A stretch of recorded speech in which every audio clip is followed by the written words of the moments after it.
Coucou les coquinous. Mon père me disait toujours, des fois quand tu lâches une caisse et que l'odeur a disparu, tu te crois tranquille, mais il y a quand même une trace dans le caleçon. Eh ben c'est un peu de ça aujourd'hui dont on va parler. Puisqu'on va parler d'un truc qui sent pas super bon, mais qui a peut-être laissé des traces quand même un peu, on va parler du Comics Gate. Allez, générique.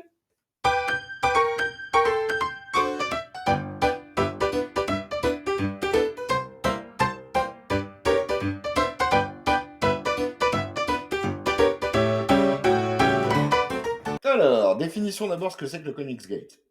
Le Comics Gate est un mouvement d'opposition, pas super structuré en fait, puisque c'est plus un mouvement sur les réseaux sociaux, une espèce de hashtag en fait, enfin un peu plus que ça quand même, où les gens donc qui adhèrent à ce genre de mouvement pensent que les problèmes actuels que rencontre l'industrie du comics sont directement liés et directement ont pour origine directe, on va dire ça, eh bien l'apport de diversité chez les auteurs dans les personnages, en bref partout. Ben voilà, hein, pour eux, si ça va mal en ce moment, c'est parce que bah, les femmes ont pris un petit peu de poids dans cette industrie, parce que les LGBTQI+, également, parce que les minorités ethniques, hein, hispaniques, blacks, etc., pareil, ont pris du poids un peu plus.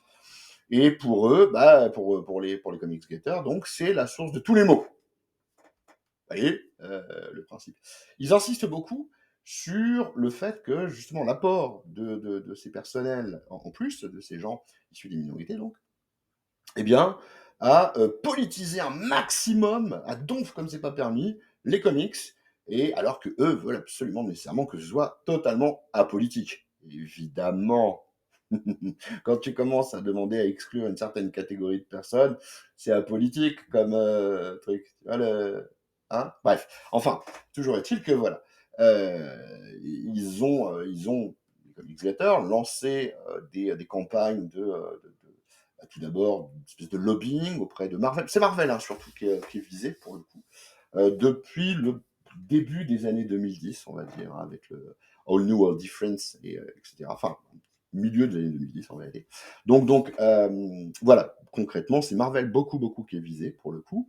Et ils ont commencé donc à militer auprès de Marvel dans un premier temps, puis après, bah, avec la prise, l'envol des réseaux sociaux, bah, ils ont commencé à interpeller les intéressés sur Twitter. Et c'est un euphémisme, hein, quand je dis interpeller, c'était littéralement du harcèlement hein, dans certains cas de figure. Hein, et vous allez voir, je vais vous donner 3-4 exemples juste pour les situer. Hein. Bah, c'est pas joli joli, hein, c'est pas très très beau. Euh, Est-ce qu'on a une date de naissance du Comics Gate? Pas vraiment, pas vraiment. Il y a des événements par contre qui ont marqué un petit peu l'histoire du Comics Gate. Le premier que moi j'ai marqué, alors ça vaut ce que ça vaut, hein, c'est moi, mais le premier que j'ai remarqué et qui ressemblait un petit peu à ce que je viens de vous décrire, eh bien ça se passe en octobre 2000. Il faut que je regarde mes notes. En octobre 2016, il me semble, un truc dans ce goût-là. Ouais, c'est ça. En octobre 2016, donc il y a une série en cours, qui est la série Mockingbird, qui va prendre fin, comme c'est beaucoup le cas hein, chez Marvel, hein, si ça ne vend pas immédiatement, enfin dans les 8-9 premiers issues, bah voilà, ils arrêtent. Et c'est logique, hein, c'est une boîte qui est faite pour faire du blé. Hein, donc bon, concrètement, il faut bien se rappeler ça. Ils sont pas là pour faire de l'humanisme ou non, non, du pognon. Ils vont là où ça marche hein, pour le coup. Et donc l'auteur, qui est une femme, qui s'appelle Jessie Kane, elle va commettre donc alors c'est sur la cover du numéro 8 ou 9. Je suis super imprécis. 8, on va dire 8. Sur la cover, oui, c'est 8. Si, c'est 8. Sur la cover du numéro 8, elle va avoir l'outrecuidance de proposer un dessin. Le dessinateur va réaliser donc une Mockingbird qui porte un t-shirt avec la mention Ask me about my feminist agenda. Donc, posez-moi des questions, demandez-moi à propos de mon agenda féministe. Je traduis mot à mot, hein, c'est certainement pas tout à fait exactement le terme. Enfin bref, c'est que Mockingbird, voilà, elle le clame, c'est pas la première fois, elle clame un petit peu son féminisme. Et alors là, mon gars, tombereau de merde, mais alors un truc de dingue, quoi. Ça lui, elle a reçu autant de chure en pleine tête que les inondations dans le Pas-de-Calais en ce moment, quoi. énorme. Ça a été tout à fait terrible. Heu, donc bah, pas très, très contente quand même de s'en prendre plein la gueule comme ça. Mais bon, voilà, elle essaye de passer outre, et puis, bah, comme je vous le disais, la série va être annulée. Alors, je pense pas que ce soit en lien avec ces événements-là. Je crois que juste ça marchait pas, quoi. Et comme avec beaucoup de persos, quelquefois secondaires, hein, et c'est du tout au rien. Et je disais, elle va prendre l'annulation, et elle va mettre sur internet, je sais pas si c'est innocemment ou pas, j'en sais rien, mais elle va mettre sur internet une petite phrase du style, «Bon, Mockingbird s'arrête, mais on va s'assurer que chez Marvel, on a encore des super-héroïnes, des nanas, qui continuent à botter des culs». Eh ben, mon gars, qu'est-ce qu'elle a pas dit là? Putain de bordel de merde. Elle s'en est pris plein de pif. Alors, menace de mort, quand même, hein, juste, on va t'égorger et tout, avec tous les petits noms d'oiseaux qui vont bien. Menace de viol. Ah ouais, ouais, avec, à base de, on sait où tu es, on sait où tu habites, sois pas sois f enfin, te balade pas seul le soir, c'est lourd quand même, hein, pour le coup. Et ce qu'on appelle du doxing. Hein, le doxing, c'est-à-dire, concrètement, bah, donner le nom, l'adresse, les coordonnées, v'là l'appel au meurtre quand même, hein. C'est pas que et on est d'accord pour dire qu'on est dans le monde du comics, du divertissement. C'est quoi le projet des mecs là? Tu vois? Hein? Quand on en vient à ce genre d'extrême-là, ouais, ouais, il y a une forme de, disons-le clairement, une forme espèce de forme de fanatisme, hein, pour le coup, hein. Bah, résultat des courses, elle décide de dégager de Twitter, parce qu'elle se sentait vraiment menacée. Puis bon, bah, voilà, hein, même 1 ou 2 ans après, j'avais lu un truc où elle s'exprimait là-dessus, où elle disait qu'elle se sentait toujours pas en sécurité, que voilà, elle était, suivie médicalement parce que, bah, elle avait des crises d'angoisse et enfin voilà, pas cool quoi, pas bien du tout, hein. Donc oui, c'est ce genre de truc-là. On est bien d'accord pour dire que alors juste une petite parenthèse rapidos. Quand je parle du Comics Gate, je parle pas du mec qui me dit: «Ah moi, les X-Men Dickman, je peux pas les blairer», ou le mec qui va me dire: «Ah, j'aime pas trop que ce soit Jane Foster qui soit transformée en Thor», ou ça s'appelle des goûts. Ça s'appelle une appréciation, d'un récit. Tu vois? Tu ou tu pas. Ben voilà, le mec il me dit: «J'aime pas parce que je trouve que ça s'est éloigné du message d'origine», c'est pas mes X-Men, c'est pas mon Thor, et cetera. Moi je tu vois? C'est pas ça dont on parle là, hein. Le Comics Gate, c'est pas ça. Non, non, on parle de mecs qui, veulent apolitiser, donc un récit, hein, du comics en l'occurrence, mais qui le font avec un objectif politique. Rien autre chose. C'est-à-dire que le mec, il va pas te dire, je sais pas, je vous prends un exemple, là, il y a enfin, c'est pas une polémique, hein, mais il y a quelques temps de ça, quand la série télé, pas très série télé perso, mais quand la série télé She-Hulk est sortie, il y a tout un tas de gens pour dire: «Ah, c'est pourri, c'est est-ce qu'on peut dire de ces gens-là que ce sont des gros misogynes, machin, parce que c'est une femme? Non, mais qu'il a pas aimé, il a pas aimé. Tu vois? C'est pas, non, pas du tout, pas du tout. Non, par contre, quand tu commences à taper dessus, précisément en mettant des arguments en avant, de toute façon, série de gonzesses, machin des couilles, pardon quoi, mais voilà, et c'est les mêmes mecs, hein, je parle des comics getters, qui vont te dire: «Ouais, si vous voulez, des héros blacks, des héros, musulmans, des héros machin et tout ça, vous avez qu'à en créer des nouveaux». Vous avez ouais, quand on crée un, il le défonce. Alors bon, je sais pas, vous prenez l'exemple de Miss Marvel. Alors c'est vrai qu'avant il y avait une Miss Marvel, mais ça tient en sens. Je veux dire, scénaristiquement, le fait que Kamala Khan devienne Miss Marvel, pourquoi pas? Je veux dire, l'ancienne Miss Marvel, Carol Danvers étant devenue, Captain Marvel, bah voilà, et la place est vacante, on réattribue un personnage, et d'ailleurs, globalement, avant Captain Marvel, il y avait Captain Marvel, et puis voilà, ça n'a pas fait d'histoire. Enfin, je veux dire, et puis ça prenait sens. Hein. Puis la créatrice de Kamala Khan, c'est Jerry Lewison, elle est elle-même musulmane, donc elle parle de ce qu'elle connaît. Puis voilà, enfin, et ben non, même ça va pas. Non, non, non, ça va pas, c'est dégueulasse. Bon, voilà, on est sur des gens qui font pas ça, qui ne vont pas déterminer un goût sur la base du récit et de sa qualité. Hein. Alors, personnellement, Miss Marvel, moi, à titre personnel, je pas plus que ça. Enfin, je crie pas dessus. Mais je reconnais qu'il y a des petites choses qui sont vraiment bien vues dedans. Il y a ça apporte des nouveautés. C'est ça qui est intéressant, en fait. C'est que, scénaristiquement, l'apport de la minorité ou l'apport, eh ben, elle permet d'observer quelque chose sous un prisme différent, hein. Et Marvel fait ça depuis toujours, en vérité. On va y revenir, hein, mais ça fait ça depuis toujours. Et ben pour les comics, toc, toc, toc, toc, toc, dis donc, ça va pas du tout. Même ça va pas du tout. Donc bon, imaginez bien que quand on passe des petits messages comme ça, féministes ou je ne sais quoi, ah là là là là là là, ça va pas du tout. Alors là, pour le coup. Et ça, c'est le premier fait. Le deuxième, c'était notable, hein, c'était un petit peu avant l'élection de Trump, hein, un an avant l'élection de Trump. Donc bon, déjà, tu vois, la société américaine, je vais pas dire se droitisait, c'est pas le mot non plus, quoi, mais on a des gens qui fermaient leur gueule avant, qui ont commencé à l'ouvrir, hein. C'est un petit peu ça, en fait, hein. Et donc, élan réactionnaire, tout ça, et il va se passer un autre événement, là vraiment pas très très longtemps avant l'élection de Trump, donc en 2017, en juillet 2017, on a une grande dame du monde du comics, donc qui est The Fabulous Flo Steinberg, qui est une femme sur laquelle un de ces quatre je ferai quelque chose parce que c'est vraiment une personne incroyable, qui a été là en même temps que Stan Lee dès le début et qui a œuvré pour le monde du comics d'une façon tout à fait incroyable, et son nom est en général peu connu, mais voilà, cette femme-là a été bien vue de tous les créateurs, tout le monde l'adorait, parce qu'elle avait la charge justement de motiver pour le respect des deadlines, etc. Donc c'est vraiment une personne en or, et malheureusement elle meurt en 2017. Et donc on a des jeunes femmes de chez Marvel, hein, dont notamment Heather Antos, qui est à l'époque l'éditrice, je sais plus si c'est Squirrel Girl ou Gwenpool. Peut-être bien Gwenpool. Enfin bon, bref, j'ai plein d'approximations aujourd'hui.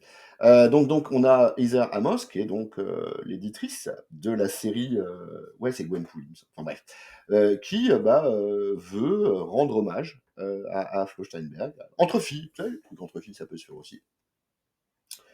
Et donc il va réunir ses collègues féminines de chez Marvel, et elles vont aller se prendre un petit milkshake ensemble, parce que, bah voilà, en l'honneur de Madame Steinberg, et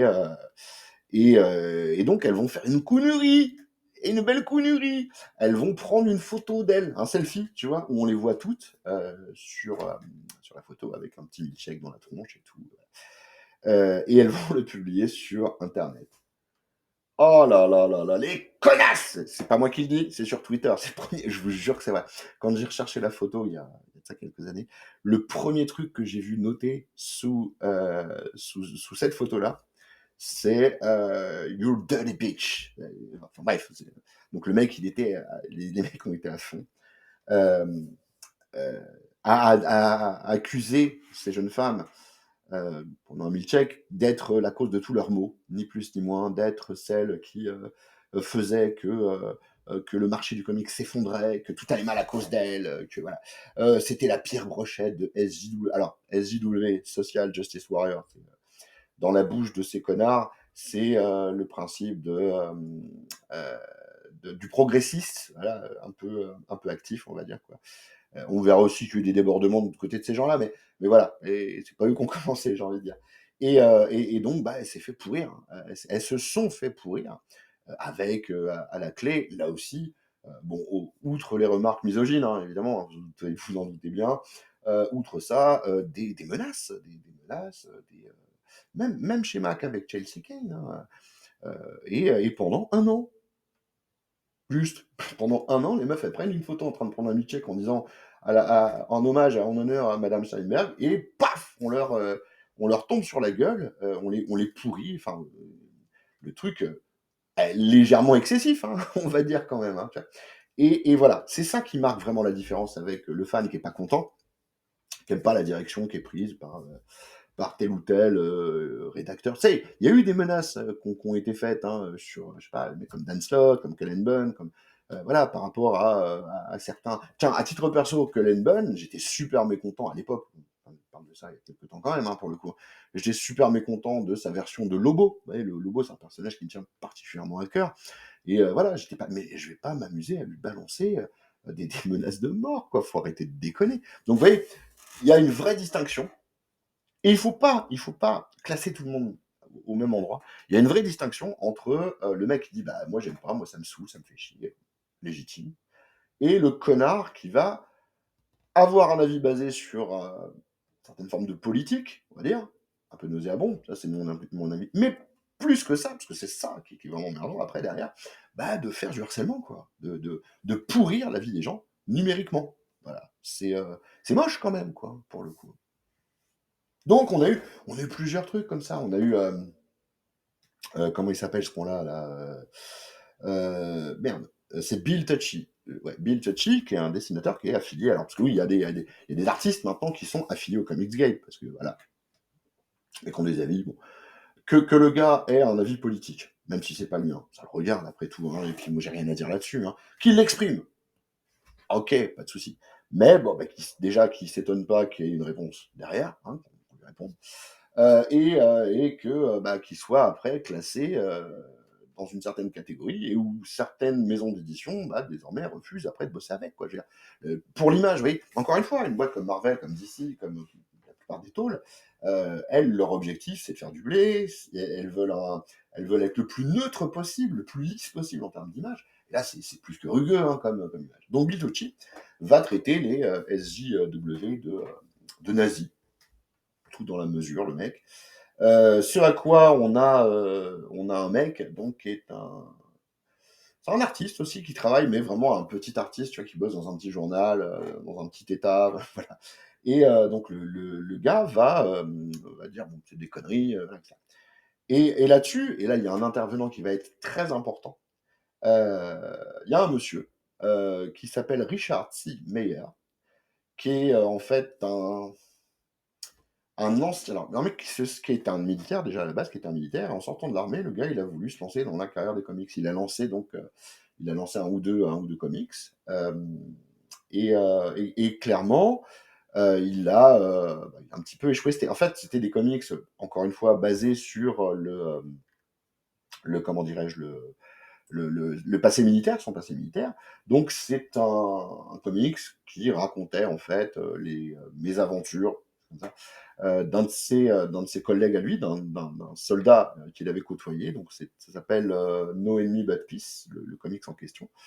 Je l'ai lu, par curiosité pour voir. C'est pas mauvais, hein, honnêtement. Je peux pas dire que c'était pourri, je peux pas dire que ça, balançait des idées dégueulasses, et non, ça franchement, c'était pas super, super, quoi. C'est pas le machin qui m'a marqué à vie, mais bon, ouais. Mais voilà, il a pas marqué les esprits, il a pas eu sa chance, et cetera. Donc ce mec-là, Richard C. Meyer, il va, comment dirais-je, monter un podcast, une chaîne YouTube, qu'il appelle, oh, malicieusement, hein, Comics and Diversity, où il pourrit, la diversité au sens général du terme. Et donc, suite à l'histoire de Toshi et de l'artiste là, et donc, inviter cet artiste à discuter, à débattre avec, Touchy, et puis le mec, bon, il était pas spécifiquement intéressé. Il dit: «Non, pas, ça m'intéresse pas spécialement ton histoire là. Moi, à titre perso, je me sens», et c'était ses propos, hein. C'était: «Je me sens trop petit, je me sens pas assez, légitime pour venir et puis parler de ça, quoi.» Et bah, tempête de merde, figurez-vous, hein. Le fait est que, le gars en est venu à craindre pour sa propre famille, hein, oui. Bon, vous voyez, en fait, voilà, ce que je vous explique, c'est qu'il y a une méthodologie des comics gators, et qu'elle est basée sur, des formes de harcèlement en réseau, qui sont très, très violentes, hein, qui ont vraiment des impacts, hein. Bah, vous l'aurez compris aussi, il y a quand même des petites, même si le mouvement il est, on va dire, pas forcément super bien organisé, il y a quand même des têtes, des figures représentatives. Donc le fameux, Richard C. Meyer, dont je viens de parler, qui a toujours une chaîne YouTube à l'heure actuelle. Alors il a changé de nom. Oh, il est toujours malicieux, le coquin. Il est passé de, donc, Comics and Diversity à, Comics Matter. Comics Matter, vous savez, le Black Lives Matter. Ah ben voilà, Comics Matter. Allez. Alors c'est pareil, je vais voir de temps en temps ce qu'il fait, histoire de, non pas lui donner des vues, mais, juste, bah, pour savoir si vraiment, ce que je critique, bah, ce que j'estime comme étant, une attitude dégueulasse, l'est vraiment. Et oui, hein, il y a pas. Là, dans la dernière vidéo, je suis allé la voir il y a pas très longtemps, c'était hier en fait. Le mec dit: «Citez-moi sur ces 25 dernières années une seule femme qui a sorti un bon comics.» Voilà. Donc, quelle issue de comique? Oh, give me a break. Enfin, et il est fait quasiment tout. S'il parle de Jerry Wilson en disant que, ouais, de temps en temps, elle pond, ce qui est comme une poule, elle pond un truc pas mal. Donc, le mec est blaze et plein de mépris de ouf, quoi. Mais il a 100 000 abonnés et il va donner une voix, littéralement, à ce mouvement-là. Les gens vont se fédérer et puis, bah, ouais, ça va permettre aussi à certains auteurs, bah, qui étaient un petit peu dans le truc, mais qui osaient pas trop y aller quand même, bah, de plonger dedans, à commencer par, par Ethan Van Sciver. Ethan Van Sciver, qui est un putain de bon dessinateur en plus, hein. Moi, j'avais suivi ses travaux à l'époque sur le, Green Lantern qu'il a fait avec Geoff Johns et vraiment, vraiment, il y a rien à dire, le mec est bon. Voilà, faut parler de ce qui est vrai, des faits. Et oui, il est bon, il n'y a rien à dire là-dessus, hein. Mais c'est un bon petit bâtard, un bon petit bâtard, bien frustré, hein, je veux dire, tu sens que la dernière fois qu'il a touché un cul, c'est en passant le doigt au travers du papier toilette, hein, parce que sinon, tu sens qu'il manque un machin, hein. Et ouais, et puis le mec va être insultant, à propos du journaliste, enfin du dessinateur dont je parlais tout à l'heure, hein, qui a refusé le débat, bah, il va le traiter de maigre, pardon, j'ai du mal à le dire, de nègre médiocre. Tu vois voilà. Un mec sur Twitter qui est pas d'accord avec lui, il va dire vas-y, va te suicider. Et calme-toi, hein, Coco, hein. Touche-toi une burne et ça ira mieux. Enfin, le gars est extrêmement, extrêmement violent et il va avoir des propos sur Twitter. C'est un festival, je ne vais pas tous vous les faire, hein, mais il va avoir des propos comme ça de plus en plus craignos, de plus en plus dégueulasses. Et encore une fois, son principe de dire. Alors en plus, il est complètement con parce qu'il bosse avec Geoff Johns quand même, quoi. Tu vois. Et oui, il y a des gens qui n'ont pas de talent, on leur donne du boulot, alors que ceux qui ont du talent, on leur donne pas. Tu bosses avec Geoff Johns. Tu es sur une des séries les plus importantes du moment. Ça veut dire quoi, ça Oui, il est complètement con. Enfin, c'est pas qu'il est complètement con. C'est que sa pensée, ses propos sont directement dirigés, non pas par des faits, non, non, c'est politique, clairement. Alors, qu'est-ce qui me fait dire que le mec est super réac, hein, pour mettre la petite cerise sur le gâteau? Bah, c'est qu'il a sorti un artbook, donc avec en photo, en page, en cover, Sinestro, avec la mèche comme ça, la petite moustache. Bon, c'est moi qui interprète. Mais par contre, ce que j'interprète pas, c'est le titre. Il appelait ça My Struggle, donc mon combat. Fais-moi la même en allemand, c'est Mein Kampf, hein, tu vois. Alors, ah ouais, mais ça peut être un hasard, c'est peut-être pas. Non, non, non, faut arrêter de déconner quand le mec, il a des idéaux comme ça, employer des termes comme ça, c'est pas un hasard, quoi. Le mec, il le choisit, tu vois. Voilà. Et donc, bah, ils vont bras dessus, hein, les meilleurs et les Van Sivers, notamment, hein, parce qu'on pourrait citer John Malin, on pourrait citer Bitucci, on pourrait citer Kenneth Rocafort. Voilà, il y a des gens comme ça qui. Et d'ailleurs, tiens, juste pour mettre un petit point dessus, c'est pas nécessairement des WASP, enfin des White Anglo-Saxon Protestants, hein, c'est pas forcément du blanc. Il y a plein de gens de diverses horizons qui font valoir ce concept réactionnaire, hein. C'est en ça que est-ce qu'on peut dire que le mouvement est fondamentalement raciste? Je ne sais pas, parce que bah, il y a tout dedans, hein, c'est représentatif. Il y a certainement en plus des gens qui se pensent légitimes, ou en tout cas qui pensent que leurs propos, leur façon de penser est légitime. Ça, ça m'emmerde un peu personnellement, mais j'ai pas à les contredire. Enfin, je veux dire, si, je peux les contredire, je peux leur balancer des contre-arguments, mais je peux pas leur interdire d'exprimer quoi que ce soit. C'est normal. Bah voilà, les mecs ils sont pas. C'est comme ça. Je l'aime pas, mais c'est comme ça. C'est leur. Voilà. Par contre, produire des campagnes de mensonges, de désinformation, de doxing, enfin de balancer numéro de téléphone, adresse, etc.